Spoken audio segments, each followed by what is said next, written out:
This Rufai,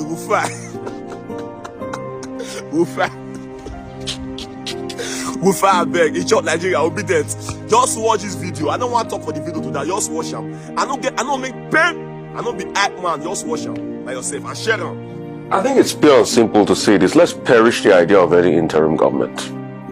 We cannot go back to the June 12th days. We all know what happened to Nigeria that time. We all know how we became even an international pariah. We all saw the effect of what it did to the image of Nigeria. And the court of law said, no, it is an illegality. It shouldn't have even happened then. We can't go back to those days. That's number one.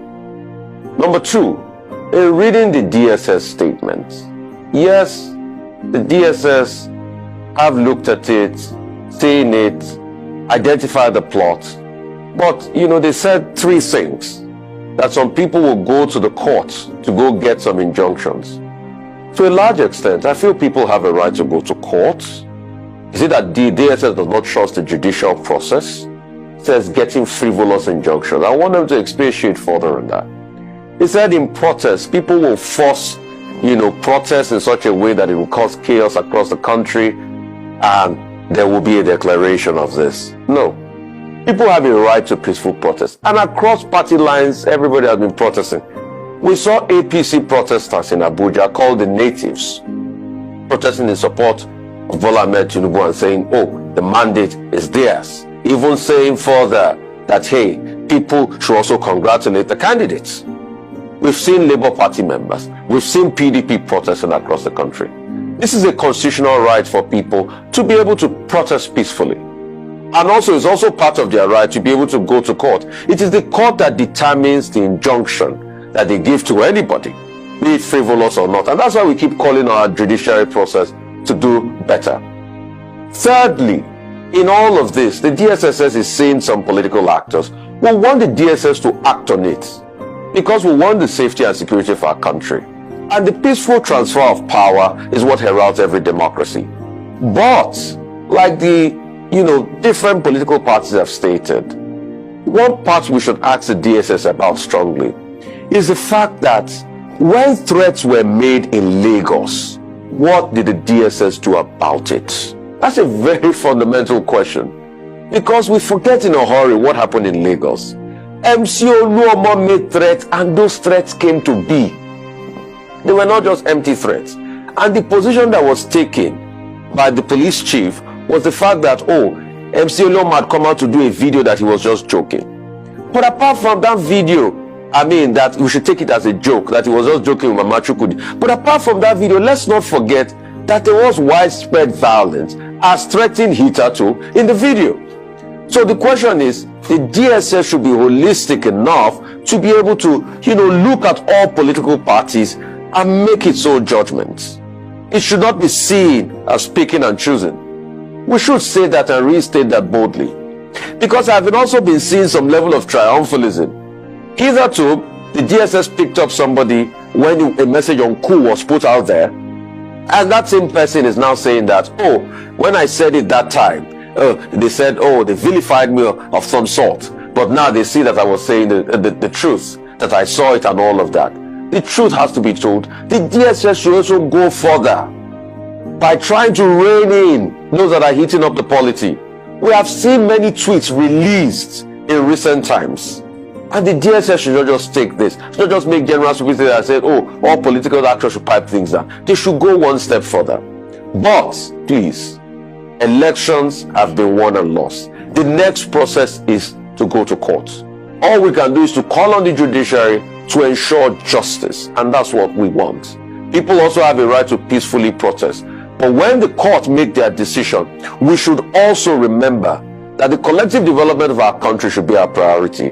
We should not plunge ourselves to chaos like it's currently happening in Kenya. That even after the court has ruled, there's been protests. Only last week, members of Azimio decided to stomp on the State House. And that has brought about many reprisal actions in Kenya as we speak today. We do not want that. We want peace for the growth and the development of our country. But we must also be fair to one another, give people the chance to air their views, and let everybody settle things out, because we want a great country called Nigeria. The Department of State Services says it has unraveled a plot to foist an interim government in Nigeria. The security agency says the plan is meant to promote mass protest, undermine civil rule, and plunge the country into crisis. Arise correspondent Gbenga Ashiru looks at the implication of an interim government as President Muhammadu Buhari continues with plans for a successful transition. Just like any political transition, there are winners and losers. While the 2023 presidential election ended with Senator Bola Tinubu declared the president-elect, the election has left ripples of disenchantment, of allegations of electoral fraud, questioning the sanctity of the ballot. In the days to come, the supporters of the Obedient Movement and the Atiku campaign group have taken to the streets to express their misgivings about the electoral process. The president-elect's move to extend the olive branch did little or nothing to douse the tension. The opposition parties are now at dagger's draw. Not relenting on their demand for justice, the legal fireworks also commenced to seek redress. With the uneasy political atmosphere rising to a fevered pitch, fueling speculations that may put the expected smooth sail of the president-elect to the top seat of power on May 29th under threat.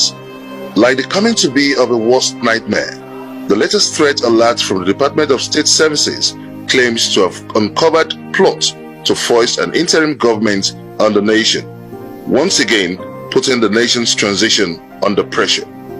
If by sheer accident the co-plotters of this interim agenda succeed in their plots, the obvious implications of this arrangement will no doubt set a delicate precedent with a strong reminder of the 1993 interim government set up by the former military dictator, General Ibrahim Babangida. The big question is, what does the interim arrangement portend for the nation's democracy? How would posterity preserve this plot as the nation stands at the threshold of another political transition? Gbenga Ashiru, Arise News. All right, Dr. Bati, a lot to piece together on this. Yeah, I recall writing a piece on this even before the election, at the back page of This Day, when some people were beginning at the time to engage in what is called a whispering campaign about the possibility of an interim government. But what has now happened is that we had elections February 25 and also March 18. And as a result of the process on February 25, the legal body, constitutionally approved body, the Independent National Electoral Commission, released the result, declaring the presidential candidate of the All Progressives Congress, Bola Ahmed Tinubu, as president-elect on the basis of its own collation and the results arising from that process. What the law provides for is for people who are aggrieved to go to the Presidential Election Tribunal, which has happened, with 4 political parties going to that tribunal. Anything outside of that is not recognized by the Constitution. Those who talk about interim national government should be reminded that that was what happened under the military government, the Babangida administration creating an interim national government that lasted a total of about 83 days. And even under the military, that was declared an illegality, by the courts of law.